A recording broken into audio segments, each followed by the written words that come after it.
I mean, have you guys seen it in 70? Yeah. No. Okay, the 70 60 millimeter. or 65, yeah. It's absolutely incredible. It's one of the most immersive experiences. And then Hans Zimmer's music, the score. I think he took Chris's clock. Yeah. And That was there from the start as well. Cool. Well, first of all, congratulations to you guys. I'm geeking out to be here. I know that Nolan does a lot of things in camera, which is the coolest thing. Can you talk about filming the underwater sequences and how those? One second. Damn it. Yeah. It's Harry's fault. You're too tall, man. It's Harry and Finn's fault. Sorry. Come on, All right. guys. Always. Say your name and All right, here we go. All right, Kevin McCarthy, Washington, D.C. anytime. All right, so I'm a big fan of Christopher Nolan, the way he does his special effects in camera. You look at The Dark Knight when he flipped that 18-wheeler, all those things.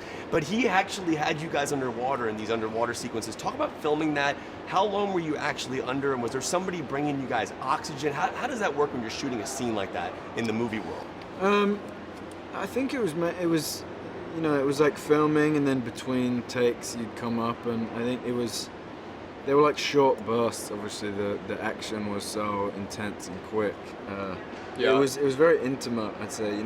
They flooded the thing, and it was us and a camera and a couple of crew in there, and it was good. It was fun. Yeah, I think it's surprisingly simple. I think it looks a lot more complicated than it is, but it's really just ducking under the water for about a minute or something with a camera in a case that they just... 3 minutes. I mean, sorry, 10 minutes? Yeah, you learned to... 25. I'm half dolphin now.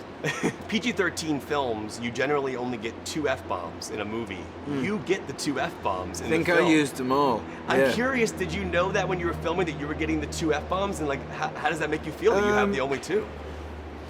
Yeah, it makes me feel really cool. No, I don't think both of them were in the script, actually. I think Chris creates these worlds around you where you don't really feel like you have to act that much. He makes it really instinctive. And I think the amazing thing with him is that for such a large scale of a film and, the movie kind of making process in general, is that you never feel like you're in this massive thing. He makes it super intimate, and it's kind of you and the camera, and he's right next to the camera. And I think it just kind of carries you, you get a little carried away a little bit. He makes it easy for you to just be very much immersed in it. Yeah. And one of them I don't think was in. I think it's just, he makes this world where you kind of react so naturally to something, and I used them up, unfortunately. This was your first role. It was in a film. Yes, it was my first film role. I mean, that's kind of like someone saying, let's take an airplane ride for the first time, and then going to the moon. This is a big deal. Yeah, it was crazy. I couldn't believe it. Your first day on set, what goes through your mind when you realize, this is happening, we're doing this? I think that's just kind of when it settled in, really.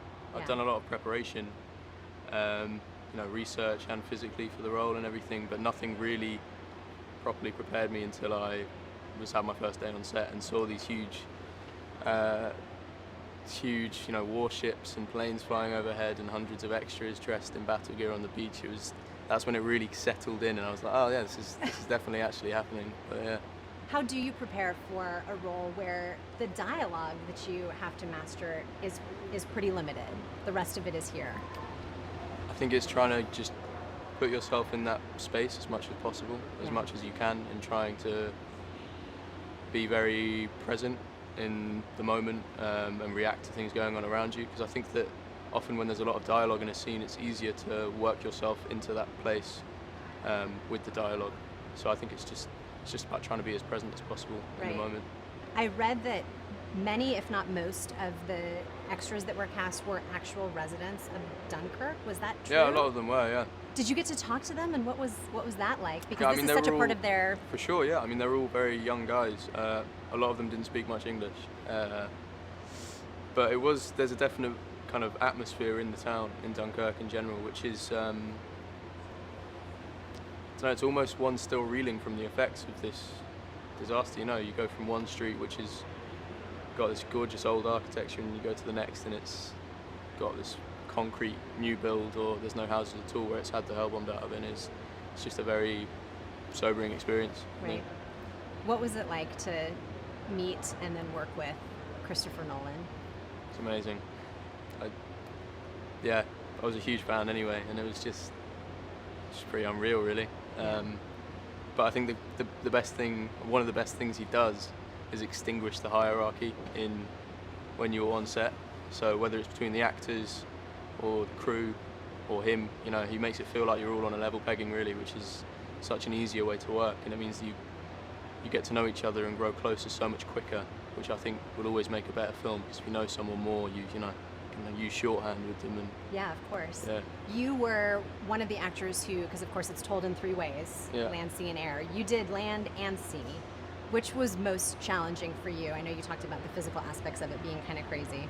The swimming was tough. There was a lot of swimming. Yeah. They were both tough in different ways, I think. The land was equally, you know, jogging up the beach with stretchers and everything, which was tough. I don't know, they were just different. They were just very different. Yeah. Yeah. Okay. Well, congratulations. It's Thank just you a very much. tremendous movie, and you were great in it. I'd say realizing the scale of the production was very overwhelming. I think whatever you imagine kind of a giant film set to be like, this was very ambitious even by those standards. You know, the boats and the planes and the volume of bodies and people who were kind of there. It was pretty amazing. It made this, you know, this thing where everyone had this kind of camaraderie of, right, we're gonna make, it felt like you were making a big film. When you heard you would be working with Harry, did you have any expectations? Don't answer that. No, I didn't really have any expectations. Like, I was a newcomer, he was a newcomer. I was just willing and ready to work with him. I mean, I'd already done an audition. We with him. auditioned together. Yeah, we auditioned together. So, yeah, I knew he was good. So, Already just such yeah. good friends. Yeah, we were so close already. Are you planning to focus more on acting? How will you fit it in with your musical career? I can't say I've really thought about it too much. I think when I kind of heard about this movie, it was something that I feel like I would have been really excited to watch had I not been involved at all. And I just felt very kind of, you know, lucky to be involved in something that I thought was going to be amazing.